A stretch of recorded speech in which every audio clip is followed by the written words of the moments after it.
Ama burada kapılar, girişler bariz belli arkadaşlar. Ve burada dediğim gibi o kadar çok kaya mezar var ki yani inanamazsınız. Şu oymalar, sunaklar, mihraplar, bunların hepsi birer işaret. Çok büyük bir kralın bu tepede mezarı var. Etrafında komutanları, eşi, dostu, çocuğu. Şuraya görüyor musunuz? Tıraşlanmış, kesilmiş. Ön tarafı mihrap gibi.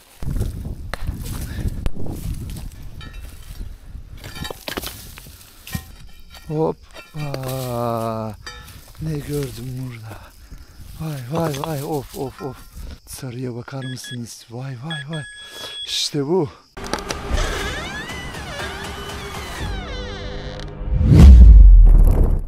Merhaba arkadaşlar, ben Defineci Yener. Arazideyim, güzel bir bölgedeyim arkadaşlar.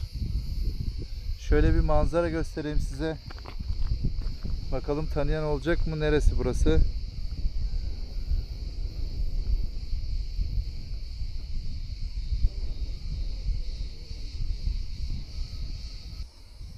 Evet, burası Akdeniz sahili arkadaşlar. Şimdi şu yukarı çıkacağım. Şuradaki büyük ana kayayı görüyorsunuz herhalde. Çok güzel bir yer. Yanımda alan tarama var. Yeni alan taramam. Lidya dedektörün Focus X1 arkadaşlar.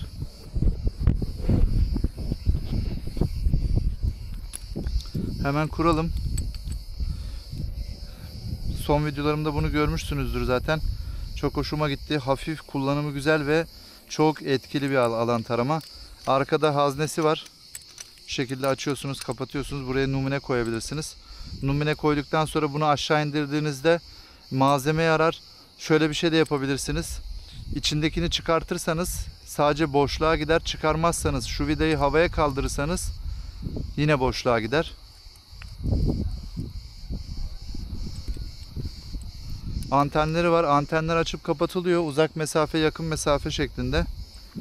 Bugün yanıma sadece bu alan taramayı aldım.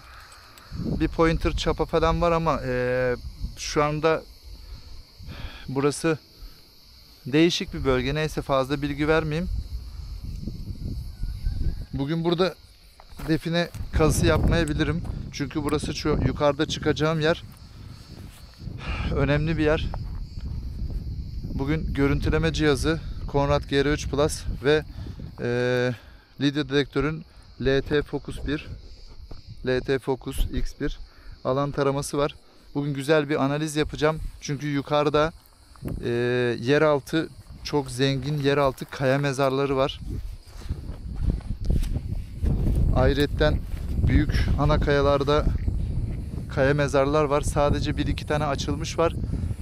Burada belki de şu anda yukarıki bölgede en az 50 adet daha yeraltı olsun, yerüstü olsun kaya mezar var. Bunlardan birazcık inceleme yapacağım, analiz yapacağım, birkaç yer tespiti yaparım. Yani burada çalışma yapılır mı emin değilim. Yukarı çıkınca göreceğiz. Çalışma yapılacak gibi bir şey olursa daha sonra buraya gelebilirim ama bugün niyetim sadece analiz ve size cihaz kullanımı nasıl olur onunla ilgili güzel bilgiler gelecek. Bu videoyu sonuna kadar izleyin arkadaşlar. Şimdi burada kamerayı kapatayım çünkü buradan zorlu bir yerden geçeceğim. Yukarıda yine devam ederiz. Evet arkadaşlar, şimdi çok güzel bir yer buldum. Yukarıya, zirveye ulaşmak üzereyim. Bakın şimdi.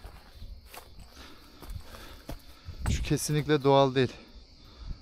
Bu sunak, yanındaki mihrap. Şu ana kayada bir adet kaya mezar var. Bunları açmak benim için çok kolay aslında. Kapısını hiç cihazla bakmadan görebiliyorum arkadaşlar. Varsa tecrübesi olan yorumlarda yazsın. Yani normalde buraya hiç cihaz kullanmaya gerek yok. Direkt dal içeri. O kadar kolay. Ama bunlar kaya mezar arkadaşlar. Ben böyle videoları, yani burayı açıp da video paylaşmayı bırak, açmam bile benim için riskli. Ben muhtemelen bu tepede cihazlarımı test etmek amaçlı, sizlere de güzel bir bölge göstermek amaçlı bu çekimleri yapıyorum. Burayı muhtemelen ben yetkililere bildireceğim. Buradaki nasıl derler? Yani tespit ettiğim yerleri devlet yetkililerine söyleyeyim. Onlar artık çalışma yaparsa yapsınlar. Açılacak mezarları onlar açsınlar. Çünkü hem biz içeriden çıkacakları istediğimiz gibi muhafaza edemeyiz. Sonra onları teslim ederken başımız da belaya girebilir. Siz hani bir amatör demeyelim de yani bir defineci olarak niye böyle bir şeye kalkıştınız diye. O yüzden burayı ben bugün analiz videosu olarak çekmek için geldim. Ama burada kapılar, girişler bariz belli arkadaşlar. Ve burada dediğim gibi o kadar çok kaya mezar var ki yani inanamazsınız. Hop. Görüyorsunuz mu olayı? Bunlar mihrap arkadaşlar. Bunlar buradaki mezardaki önemli kişi için yapılmış ayin alanı düşünün. Yani şurada bir şey yok. Burası kırılmayacak, açılmayacak hiçbir şekilde. Ama mesela şuraya bakın. Görüyorsunuz mu? Çizgiyi. Şu kareyi görüyorsunuz mu arkadaşlar? Şöyle dikdörtgen hatta. Şurası net belli değil mi? Bakın arkadaşlar. Burası hediye, müjdelik. Hediye kasası. Şurada içeride buradaki mezardaki önemli kişiye ait hediyeler var. Burası dışarıdaki müjdesi. Yani hediyeleri. Asıl ana malzeme içeride. Ana giriş bu tarafta arkadaşlar. Kapısı çok net belli oluyor. Şöyle her tarafını size göstereyim. Yorumlarda da yazın dediğim gibi. Bakalım bulabilecek misiniz? Şöyle birazcık şuraları da göstereyim. Belki yardımcı olur. Alan taramayı da şöyle yakın mesafe olarak yapalım.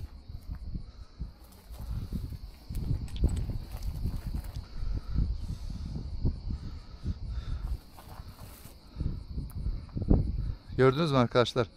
2 adet sinyal alıyor. Birisi müjdelikten, birisi kaya mezarın kendisinden. Ve çıldırıyor şu anda. Kaya mezarın girişi yani buradaki mihraba yakın. Gördünüz mü? Ya şu an var ya buraya saldırmamak için kendimi zor tutuyorum arkadaşlar. Çok güzel. Hemen ana kaya yanında bir tane daha var. Orada da bir tane mezar var. Şöyle çok dikenlere takılmadan şuradan dolaşayım. Etrafı da çok fazla çekmiyorum. Yer ifşa olmasın. Biz buraları dediğim gibi yetkililere bildirelim. Böyle yerleri onlar açsın arkadaşlar. Biz fazla bulaşmayalım. Bakın şu ana kayanın altında büyük mihrap gibi ayin alanı vardı. Şurası. Şuradan göstereyim. Bakın şurası. O diğeri gibi olan yer. Büyük ayin alanı. Bunlar mihrapları ve sunakları. Burada var bir tane. Muhtemelen şu yandan bir mezar daha var. Şu iki ana kayada 3 adet toplamda kaya mezar var. Bakın işaretleri iyi takip edin arkadaşlar. Şu oymalar, sunaklar, mihraplar bunların hepsi birer işaret. Burada yaklaşık 1, 2, 3, 4 tane görünen sunak var. Ama bu sunaklar 4 mezardan bahsetmiyor arkadaşlar. Bilginiz olsun. Yani burada önemli bir kişi yattığı için bu her sunağın içine ayrı bir kandil koyulup yakılıyor olabilir, mum koyuluyor olabilir. İşte para gibi bilmem ufak tefek hediyeler koyuluyor olabilir. Yani burada böyle durumda burada 4 mezar düşünmeyeceğiz. Burada sadece bir mezar var. Şu sunakların hepsi o bir kişiye ait. Bakın şimdi şurada bir kanal var. Bu kanal ne demek oluyor arkadaşlar? Biliyorsunuz mu? Şöyle net geniş mesela 4 parmağınızın 5 parmağınızın genişliğinde şöyle kısa da olabilir. Bir karış gibi 1-2 metre de olabilir. 4 metre de uzayabilir. Bu kanalın olduğu yerde. Yani bunun başlangıcını iyi tespit etmeniz lazım. Başlangıcı neresi? Şurası. Bakın. Yukarıdan tümsek şeklinde geliyor. Çukura iniyor. Düz geliyor. Burası düz şekilde devam ediyor. Bu uzun doğmuş olsa bir ucu düzdür. Düz olan taraf bunun bitiş yeri. Bitiş yerine en yakın yer. Yani en fazla 1-2 metre yakınında olur. Buradaki kanal şu mezarın işaretçisi. Şuradaki içinde hem bir sunak var bir de buradaki diğer 3. mezarın ayin alanı gibi düşünün bunu. Bunun mezarı muhtemelen arka tarafta. Çünkü buraya 3 mezar bu cepheye sığmaz arkadaşlar. Buraya bir tane burada var, bir tane altta var. Öbürü muhtemelen üstte. Bakalım yukarı doğru şimdi. Doğru mu tespit etmişiz? Doğru mu yorumlamışız? Bakın şurada yine sunaklar var. Bu tarafa doğru. Hoppa. Nasıl arkadaşlar? Basamaklara bakar mısınız? Ha. Bakın. Birinci basamak. İkinci basamak. Üçüncü basamak devam etmiyor. Neden devam etmiyor arkadaşlar? Burada birinci basamağa çıkıyorsun. İkinci basamaktan böyle yürümemiz gerekiyor. Ve evet. Gördünüz mü? 1, 2, 3 tane sunak. Burada bir giriş daha var. Üçüncü mezarın girişi burada. Oo, bakın üçü için yapılmış çok güzel bir adak. Hayvanların burada yatan 3 kişiye ait mezarlara ait kişilere adak için getirdikleri hayvanları muhtemelen buraya kesip kanlarını buraya akıtıyorlardı. Şu düzlük alana da hayvanları yatırıp Tanrı'ya adamış oldular. Bakın 1, 2, 3 tane gördünüz mü? Sunak hemen üzerinden çok güzel bir kanalı gidiyor. Şu 2 tane ana kayada açılmış mezar yoktu arkadaşlar. Bunların mezarları kesinlikle duruyor. Çok önemli. İçeride servet yatan 3 adet çok güzel mezarı bulduk. Buraya hiç cihazlarla bakmama gerek yok. Şöyle daha kolay bir yerde. Yani benim bugün niyetim dediğim gibi size etrafı göstermek, bilgilerimi aktarmak. Bu söylediklerimi iyi takip edin. Bakın şurada bir kesme var. Şurası kara bir alan, küçük. Burada küçük bir gene sunak gibi bir şey olarak düşünün burayı. Küçük bir mezar gibi duruyor. Bebek mezarı gibi ama kesinlikle değil arkadaşlar. Daha çok işaret görüyorum da fazla da yayılmak istemiyorum etrafa. Hem kafa karışıklığı olmasın hem de yer ifşa olmasın. Çünkü oy arkadaşlar, oturak taşına bakar mısınız ya? Burası var ya. Yani şu an burada o kadar çok şey görüyorum ki çok fazla girmeyeceğim mevzuya. Bakın arkadaşlar, oturak taşı. Arkası kare sunak. Büyük bir sunak. Çünkü burada çok önemli kişilerin muhtemelen burası arkadaşlar çok büyük bir kralın bu tepede mezarı var. Etrafında komutanları, eşi, dostu, çocuğu, karısı, kızı bilmem nesi hepsi bu civarda. Kamerayı çok fazla kaldırmıyorum. Dediğim gibi yer ifşa olmasın. Şu güzelliğe bakar mısınız? Arkadaşlar. Görüyorsunuz mu? Çizimi. Orijinal. Çok orijinal, çok güzel bir işaret. Şuraya bakın. Şöyle bakalım içine değerli gösteriyor mu? Of, alan tarama çıldırıyor. Arkadaşlar. Bakın. Bu kasa var ya. Ağzına kadar dolu. Ağzına kadar dolu bir kasa. Hemen yanında su akarı var. Muhtemelen aşağıda bir tane daha kral mezarı diyelim. Krallar Vadisi diyeceğim buraya. Çok güzel bir yer.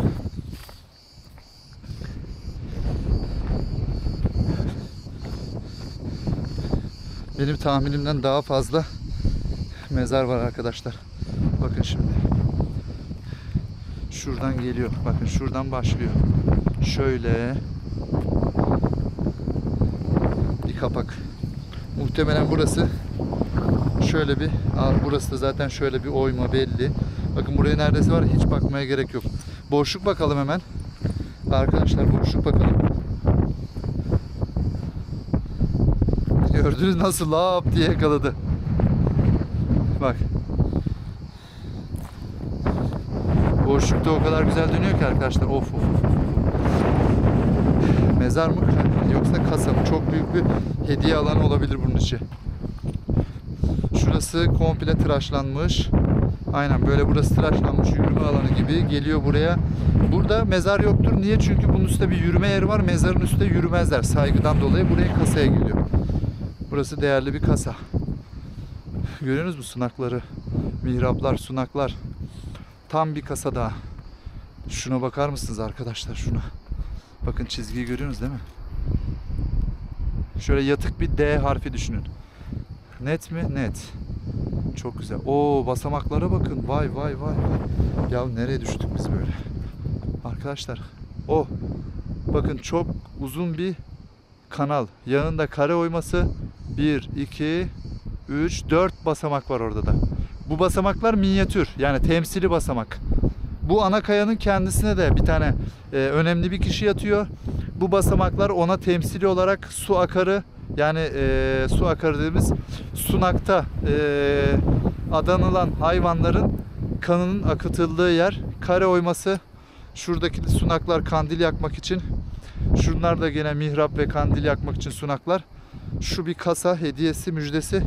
Bu ana kayanın herhangi bir yerinde. Bilemeyiz şimdi arkadaşlar. Yani ben çok ifşa etmek istemiyorum. O yüzden yani ben şunu 2 dakikaya var ya, görüntüleme cihazı, bu Cornat GR3 Plus alan taramayla dakikada girişi bulurum bunun. Boşluk neresi, mezarın olduğu yeri hemen tespit ederim. Ama ben şimdi ifşa olmasın diye söylemek istemiyorum. O kadar ileri gitmek istemiyorum. Bu ana kayanın herhangi bir yerinde arkadan giriş olabilir, şu taraftan olabilir, buradan olabilir, şurası boşaltılıp alttan girilebilir.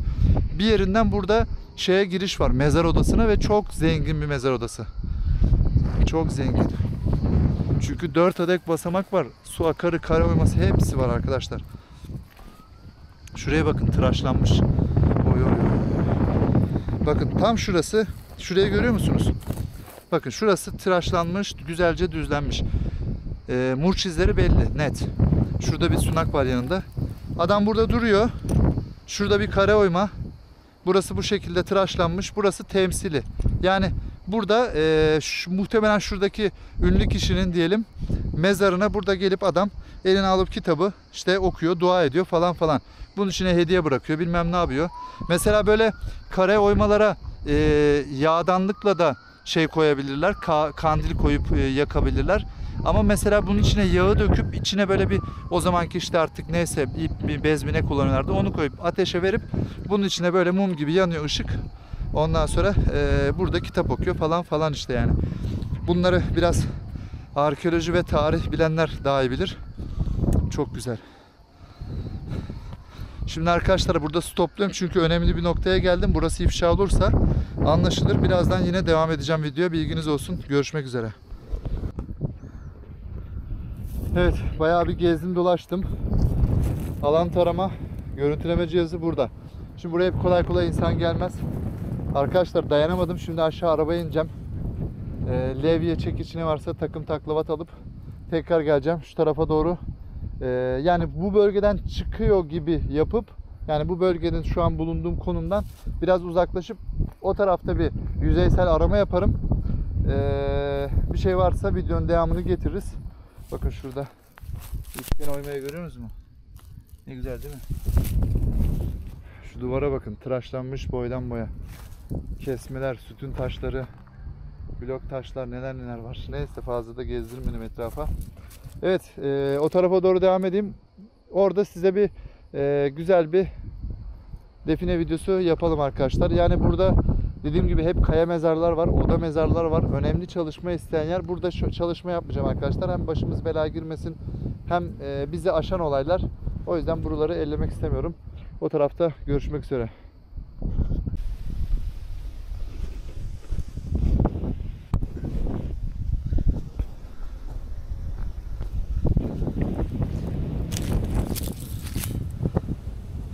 Arkadaşlar, tepe yukarıda kaldı, arka tarafımda. Aşağı doğru geldim tepenin arkasına. Şimdi burada alan tarama bir güzel sinyal aldı.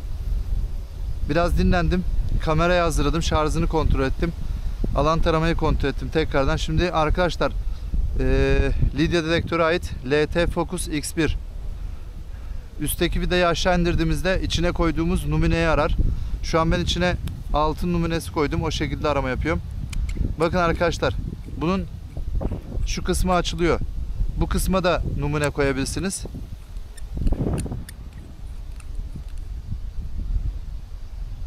Bu kısımda olursa numune daha şey olur, kuvvetli yakalar sinyali, bilginiz olsun. Aşağıdan aldığı sinyali yukarıdan bu şekilde çok rahat verir. Evet, şimdi kalkalım. Bakın burada bir sinyal aldı. Şu yakında, şuralarda bir yerde diye tahmin ediyorum. Şurada bir kayalık alan var. Buraya doğru çok kuvvetli çekti beni. Tekrardan ben az geri geldim. Şurada yakalıyor sinyal çünkü. Az geri geldim. Buradan şimdi bir daha başlayalım arkadaşlar. Bakın çok güzel hareketleniyor burada.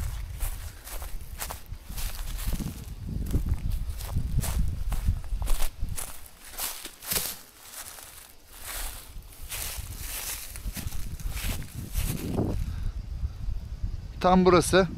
Şimdi antenleri az kapatayım. Koluma çarpıyor çünkü. Bakın arkadaşlar. Burada alan taramayı şöyle tutuyorum. Tam şurada. Çok kuvvetli, çok güzel sinyal var. Şuraya görüyor musunuz? Tıraşlanmış, kesilmiş. Ön tarafı mihrap gibi.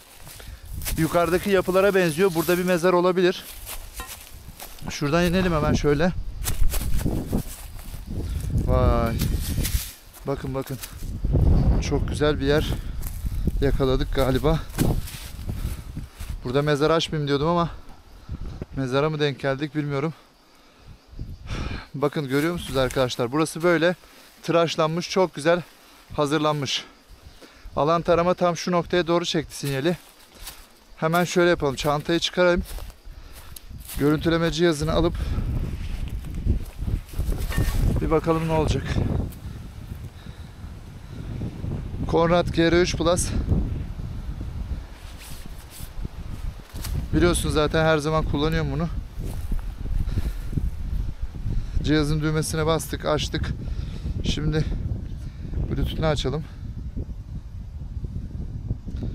Uygulamaya girelim. Şöyle burada bir başlangıç yapalım.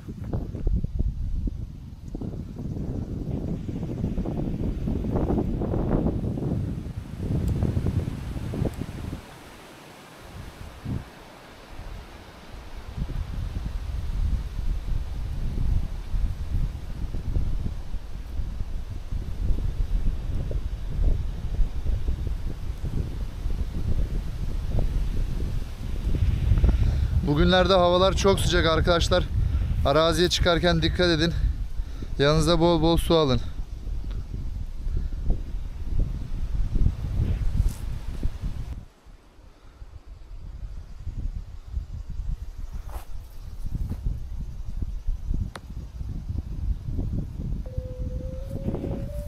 Evet, pinpoint modunda şu anda. Tam alan taramanın yakaladığı yerde. Aynı noktada 78-79'lara kadar çıktığını gördüm. 95'e kadar vuruyor arkadaşlar. Hemen şöyle yapalım. Ana sayfa 3B tarama diyeceğim. Şimdi burası dar mesafe olduğu için boy 3 verelim. En 5 verelim.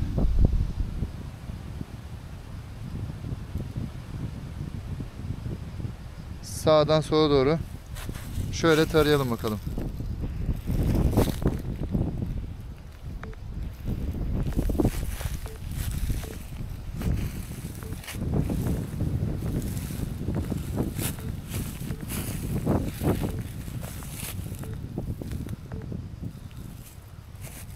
Oh oh oh oh. Bakar mısınız görüntüye? Arkadaşlar. Bakın şimdi ana kayanın arka kısmı şöyle mezar odası. Önde tam köşede sinyal verdi. Muhtemelen girişinde hediyesi var. İçeride boşluk var. Burada bir asker mezarı olabilir. Gördünüz mü? Bakın arkadaşlar, şu duvarın arkasını komple şurayı mezar veriyor. Ön tarafta da müjdesi olabilir. Şurada malzeme verdi. Tam alan taramanın çektiği noktaya. Çok güzel bir yer yakaladık galiba. Hemen ne yapalım biliyor musunuz? Hiç kaçırmayalım burayı. Bugün çok güzel yerler gösterdim size. Yani gerçekten çok önemli bir bölgedeyim. Yani ufak tefek yüzeysel bir şey açayım diyordum. Yüzeysel diye çektik. Burası o kadar zengin bir bölge ki. Yüzeysel bir yer diye geldim buraya ama bakın yine de bir mezar yakaladı. Her taraf hazine dolu arkadaşlar. Burada çok zengin mezarlar var. Ben öyle tahmin ediyorum. Şu anda çünkü görüntümüz de öyle verdi cihazlarımız. Hemen eldivenlerimi giyelim. Neredeymiş? Şurada. Eldivenlerimizi giyelim.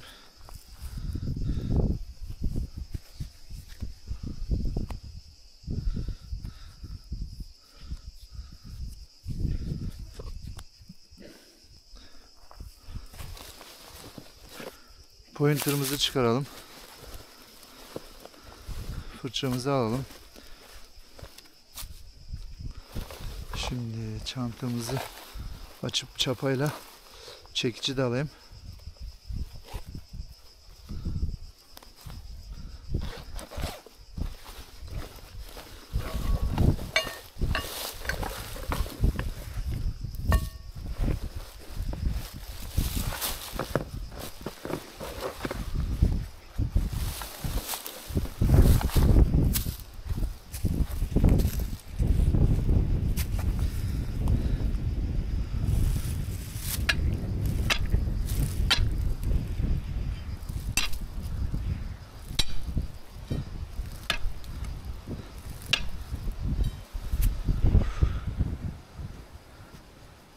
Şuraya denk geldiği için buradan kıra kıra gideceğim.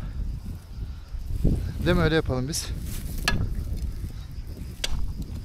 Burası ayrılacak gibi şu. Ah, ayrıldı galiba. Hop. Gel bakalım. Of of of.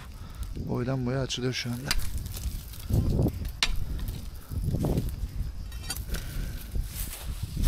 Arkadaşlar bakar mısınız ya? Balık şeklinde. Görüyorsunuz mu? Kaya ne hale sokulmuş. Balık gibi şekil verilmiş. Hemen bir kapak fotoğrafı olsun. Böyle bir fotoğrafını alayım bunun.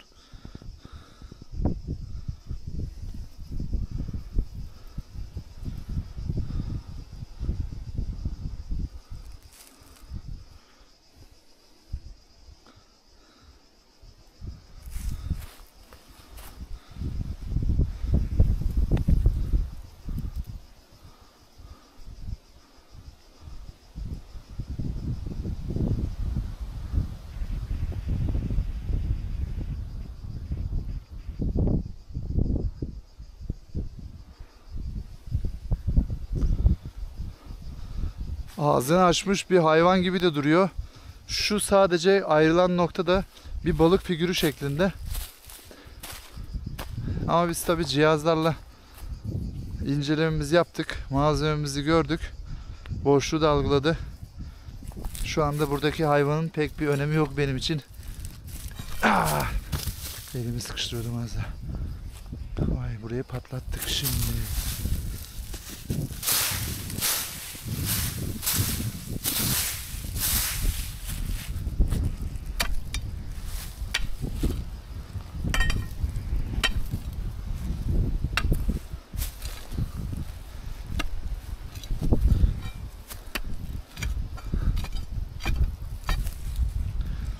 Biraz çekişle çalışacağız galiba, ha?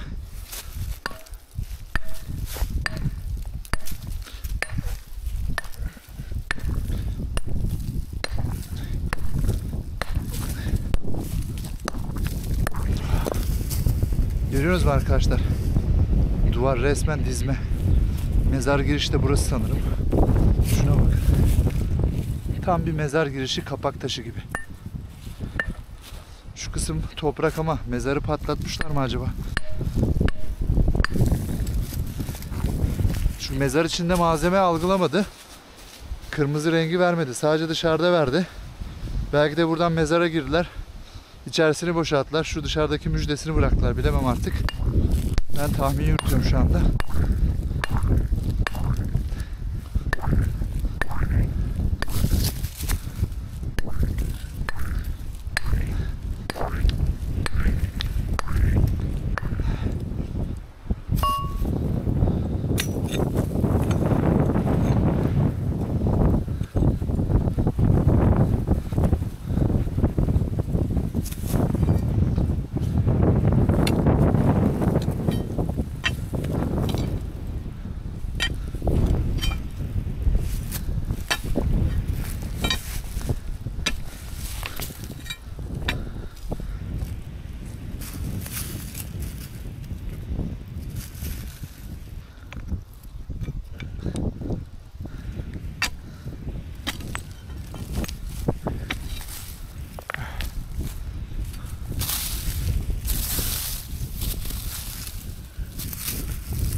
Bakın arkadaşlar, aradaki beslemeyi görüyorsunuz mu?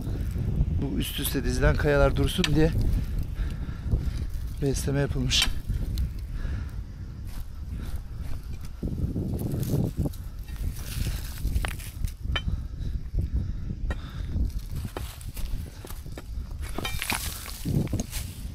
Helikopter geliyor. Bir yerden helikopter sesi geliyor ama bize rekatçılar mı düştü peşimize, ne yaptı? Geldik güzel bir yere. Çok güzel bölgeye geldik, hemen paketleyecekler bizi galiba.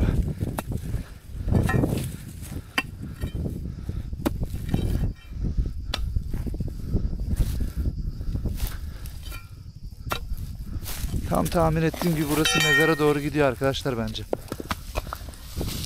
Görüyorsunuz mu?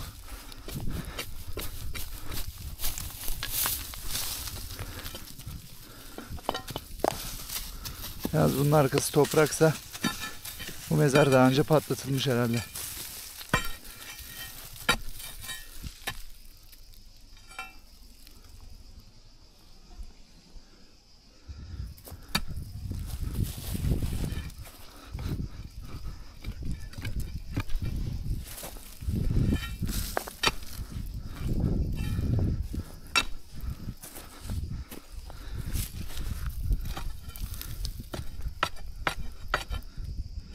Hop.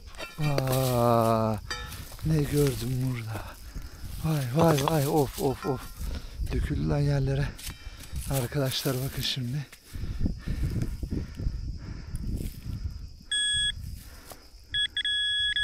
Gördünüz mü? Hop işte. Gel bakalım. Sarıya bakar mısınız? Vay vay vay. İşte bu. Başka var mı? Aha, bir tane daha. Devamı var. Nerede öttü? Şurada. Nerede? Hop. Aha, bir tane daha. İşte burada. Of of of of arkadaşlar. Çok güzel, şuna bakın. Oy oy oy oy.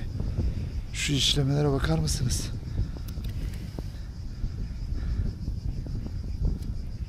Bu ne? Çok güzel ya. Ne ki bunlar, yüzük gibi ama yüzük değil ya.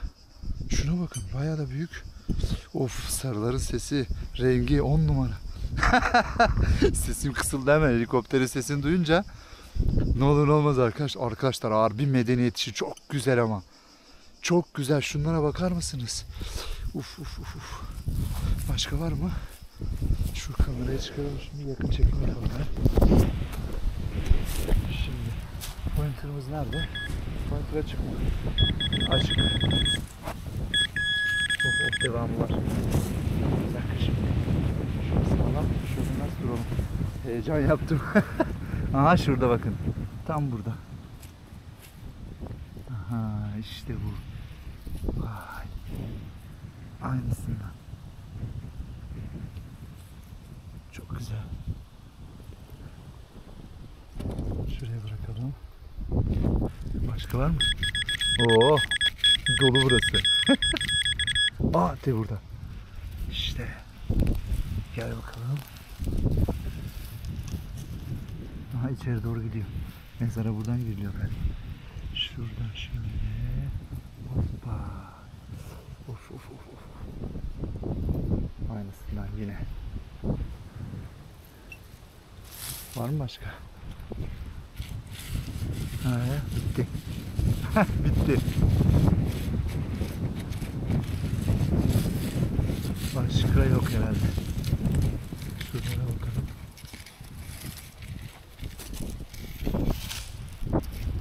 Şuraya dökülmüş olabilir mi? Şimdi şu taşları da şuradan bir çekelim bakalım.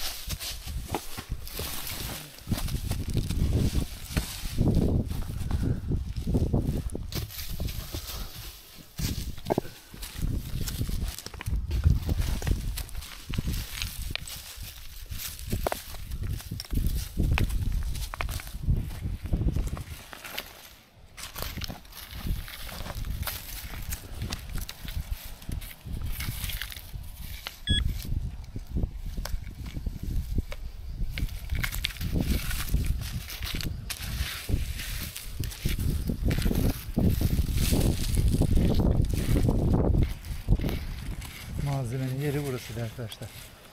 Evet. Başka yok ama arkadaşlar 4 tane. 4 tane çok güzel. Bir dakika şimdi. Şurayı bir temizleyeyim şöyle. Dizelim bir tane bir tane. Vay. İşte bu. Sarılar gel bakalım. Neydi arkadaşlar bu? En sevdiğim renk.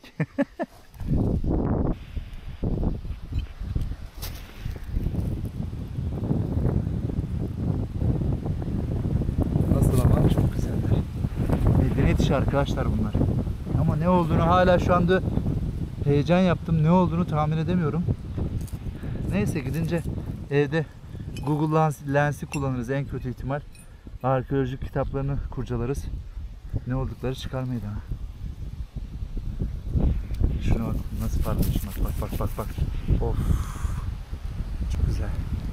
Sapsarı. Şöyle hafif güneşten kıtsaydık. Gördünüz mü? Kaliteli altın ha. Rengi var ya, hiç kızıllık yok. Sapsarı çok güzel. Vay. İşte bu. Arkadaşlar güzel bir yer yakaladık. Şimdi bakın. Size hemen anlatayım mevzuyu. Şunu görüyorsunuz değil mi? Kapak gibi. Mezar kapağı gibi. Belki hediyesi üstteydi. Burada. Müjdesi var üstte. Müjdesini aldık şu an. Bu kapağı kaldırıp alttan mezara giriliyor olabilir. Şöyle baktığınızda net bir şekilde belli. Bunun arka tarafı, şu ana kayanın arka tarafı benim tahminimce mezar. Çünkü arkasını komple boşluk verdi güzelce ne. Ama şöyle bir ihtimal de var. Bakın. Belki şuradan bir mezar girişi vardı. Patlattılar, açtılar. İçerideki malzemeyi toplayıp tekrar kapattılar. Bunlar burada belki fark etmemişlerdir. Yani fark edilmeyecek gibi de değil ama şurası biraz göçme yapmış bakın. Şöyle üstten de dalmış olabilirler mezara. Yani bunlar burada bir şekilde kalmış. Bilemeyeceğim neden böyle bir şey. Ama belki de dediğim gibi mezar da açılmamış olabilir. Şimdi ben videoyu sonlandıracağım yavaş yavaş. Fazla da uzatmayalım. Videodan sonra görüntüleme cihazıyla bakacağım tekrar. İçeride bakalım bir daha bir malzeme bir şey gösterecek mi? Sadece mavi boşluk verirse yine hiç buraya daha devam etmeye gerek yok. Zaten biliyorsunuz hani mezar kolay kolay açmıyorum. Çok nadiren de olsa arada yoğun ilgi olursa açıyoruz. Bakın şurası koltuk gibi görüyor musunuz? Arkadaşlar şurası tam koltuk gibi yapılmış. Tam şurası. Yaslanma yeri. Burası oturma yeri. Bir de şurada küçük bir sunak fark ettim. Bakın tam burada. Hop. Şöyle kesmesi de var. Bakın arkadaşlar burası şöyle böyle belli oluyor herhalde. Bir yuvarlak sunak. Mezar sunağı. Evet arkadaşlar. Güzel bir çalışma oldu. Güzel malzeme. Şöyle size iyicene şu parlayanı göstereyim bakın. Oo. Sarı gel bakalım. Gel. İçi dışı sarı arkadaşlar. Çok güzel işlemeleri de var. Ne olduğunu hala anlayamadım. Bilen varsa yorumlarda yazsın arkadaşlar. Bunların ne olduğunu bilen varsa yorumlarda yazsın. Yani yüzük olduğunu düşünmüyorum. Çünkü bayağı büyükler ve tanesi şu an bilmiyorum ama en az 300-400 gram var. Yani bir tanesi böyle ağırlığı 300 gram belki vardır yani. Çok güzeller, çok büyükler. Kalınlık desen zaten ona keza. Şuna bakar mısın arkadaşlar? Kapkalın.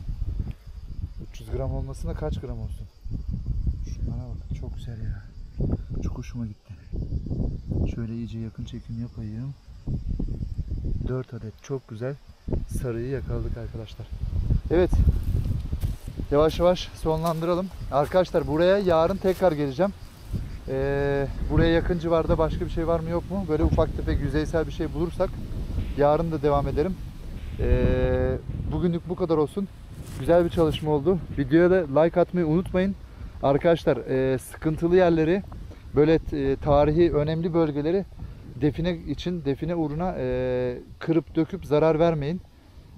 Yani nasıl diyeyim size, bak ben işimi o kadar profesyonelce yapmaya çalışmama rağmen ben ellemiyorum birçok şeyi.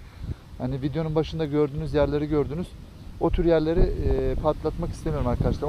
O tür bir yer olursa, çok net garanti bir yer olsa gidin yetkililere bildirin. Onlar yapsın işini arkadaşlar. Biz zarar vermeyelim. Bizim işimiz ufak tefek defineler. Genelde eşkıya malzemesi peşinde koşuyoruz. Bugün de bu tarafa doğru gelmiştik. Burada biliyorsunuz bu bölgeyi videonun başında söyledim. Pek fazla da ifşa olmasın diye bilgi vermek istemiyorum. Burada da böyle ufak tefek gelmişken bir iki yüzeysel bir şey bulursak video çekeriz demiştik. Çektik, bitti. Evet arkadaşlar, bir sonraki define macerasında görüşmek üzere. Kendinize iyi bakın.